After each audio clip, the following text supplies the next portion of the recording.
Hong Lim was the first Chinese in Victorian Parliament with an outstanding political career dedicated to the service of multicultural communities. When the first wave of Cambodian refugees arrived in Australia in the late 1970s, Hong Lim was a postgraduate student. Because he himself was born in Cambodia, he understood the difficulties that the refugees would face.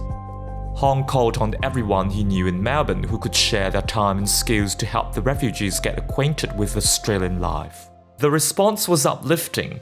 Numerous people came forward to help the refugees get jobs and settle down. Hong Lim was a third-generation Chinese born in Cambodia. His grandparents came from Shantou in Guangdong province. He went to school in Phnom Penh until he came to Australia in 1970 as a Colombo Plan scholar. The Colombo Plan is a capability-building program for talented students from the Asia-Pacific region. Because of his outstanding academic performance, his scholarship was extended to a full university degree and then to postgraduate studies at Monash University.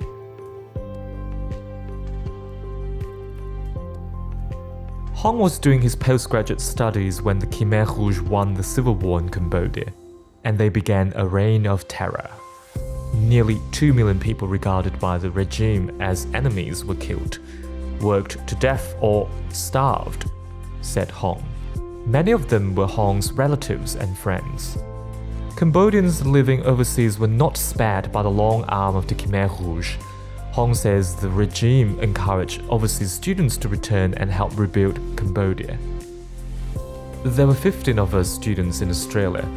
8 went back and got executed right away. I was lucky that I did not go back. Otherwise, I would not be able to talk to you here today, he said.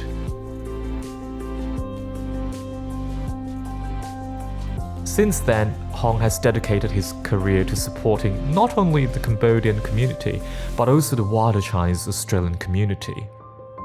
He spent many years in grassroots community work. He worked as a migrant and youth employment counselor, then in skills development for migrants. One of Hong's biggest achievements was leading the Victorian Indo-Chinese Communities Council as chairman. It was a one-of-a-kind organization that includes Chinese from Cambodia, Vietnam, Laos, and also the Vietnamese, the Cambodians, the Laotians, and the Hmong. Nowhere else in the world were they able to come together to advocate and defend each other's rights and interests.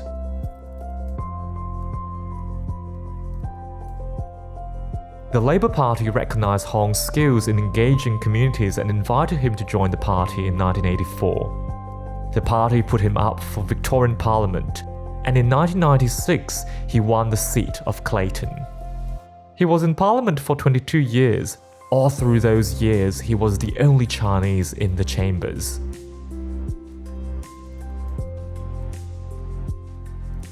Having been a lone Chinese voice in Parliament, he dreams of greater Asian representation, not only in government, but also in other professional areas.